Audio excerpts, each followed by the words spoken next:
So, Mr. Lookman, could you please tell us what you'll be discussing today? Well, I'll be discussing my volunteering for planning the Group 4 project that we had at our school.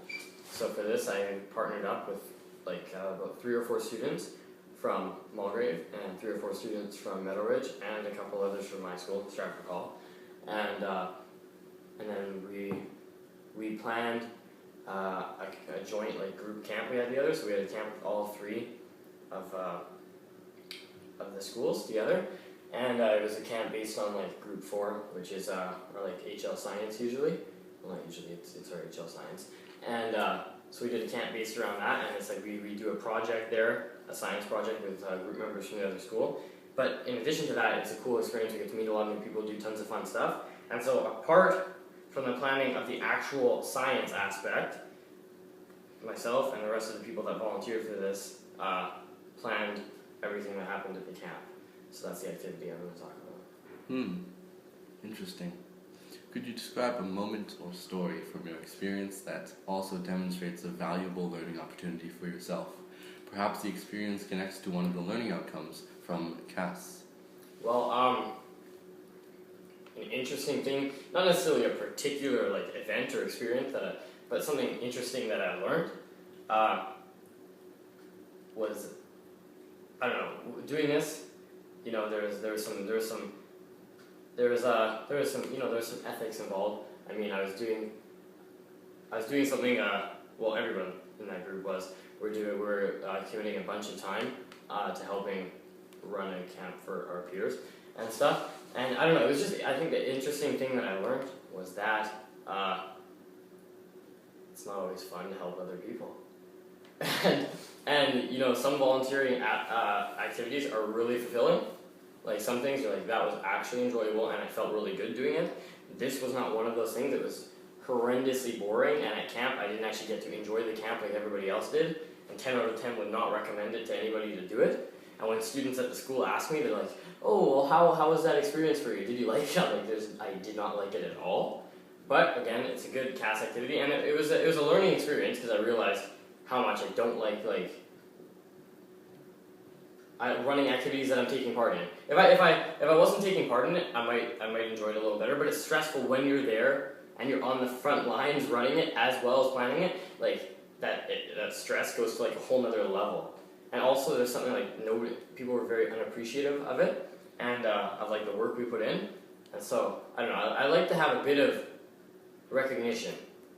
I'm not saying say I'm the greatest, but I like a little bit of recognition for the work that I do, and that's why. And the people from my school that did it, they share a lot of the same sentiments towards it. Yeah. Would you say that you fulfilled any of the goals that you had going into this activity? And if you didn't, how could you have done so?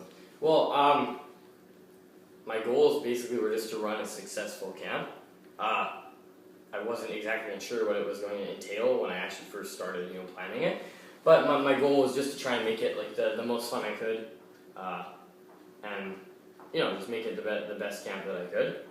So I guess I fulfilled my goals to an extent because it did run fairly smoothly. It ran smoothly, but at the same time, it wasn't always the most enjoyable camp for all the people that were there as well. Ignoring the fact that we had to do school stuff. It just wasn't necessarily always the most fun, but we did have some good activities planned. So I think I fulfilled my goals in the sense that it ran really smoothly, and a lot of it was enjoyable. And our group was responsible for introducing a dance that we had there, and that's the only year we've had it at Group 4 so far.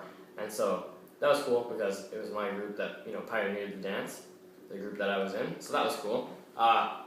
And yeah, like I said, it went really smoothly, but at times there was stuff that people weren't really enjoying that much. They were kind of boring stuff, games and stuff. So, yeah. How did you interact with others during this event, in your team or otherwise? Well, so as I said, I worked with around 10 or 11 other students, a little less, I think around 9 other students or so. And I worked with them and together we planned all the activities for Group 4. We actually ran everything, like we ran all the stations. We were in charge of bringing over all the supplies. We came a day early, set everything up. We made the cabins. We got all the time set, everything like that. So that's how I had to work with others like the whole time. And when we were running stuff, it was cool. I'm good at working with others, so that was no problem for me. So that's how I work with others and stuff. Did you encounter any challenges in these interpersonal relationships that you had to maintain and operate with? Well, actually, no. I don't know. Even though not all the people were the epitome of who I'd hang out with outside of school, I got along with all of them just fine.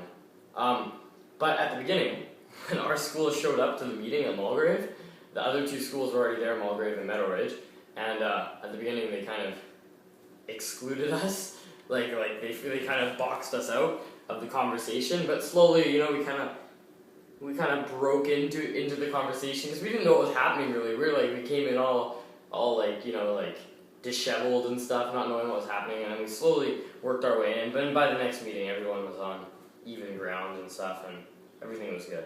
And I don't know, I like the people there. They're interesting. If you were to do something like this again, I mean, it seems obvious that you wouldn't. I wouldn't. But No. if you were to do something like this again, how would you change what you've done to improve the experience for yourself and perhaps for others? In terms of improving it for others, I would maybe ask the rest of the people I was working with to ask the students from their school what they'd like to do, what kind of stuff they'd find fun, if they'd like more free time, if they'd like less free time, you know what I mean? I'd do that kind of thing.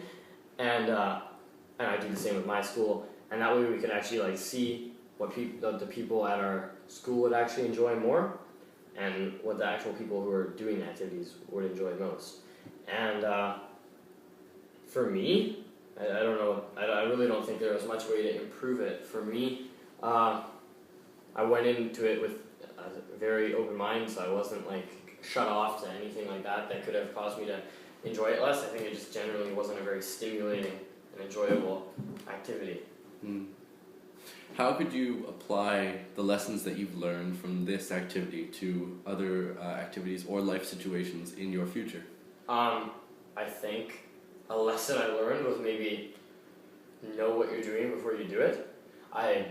I knew it was going to be work, and obviously I don't care about the amount of work. That doesn't bother me. It's just that I thought I was still going to be able to take part in the activities and the camp just as much as everybody else. And we had so many meetings and stuff that I really wasn't part of it. I still got to make tons of new friends. There's a couple people that I met. This was in grade 11, and I still talk to them today. So I made some good friends, but in some things I just didn't get to make as many new friends and enjoy the camp as much as other people got to. So I don't know, the thing I take away from that is kind of just know what you're doing before you do it. It's a very valuable life lesson, Mr. Lookman. Thank you very much. Thanks.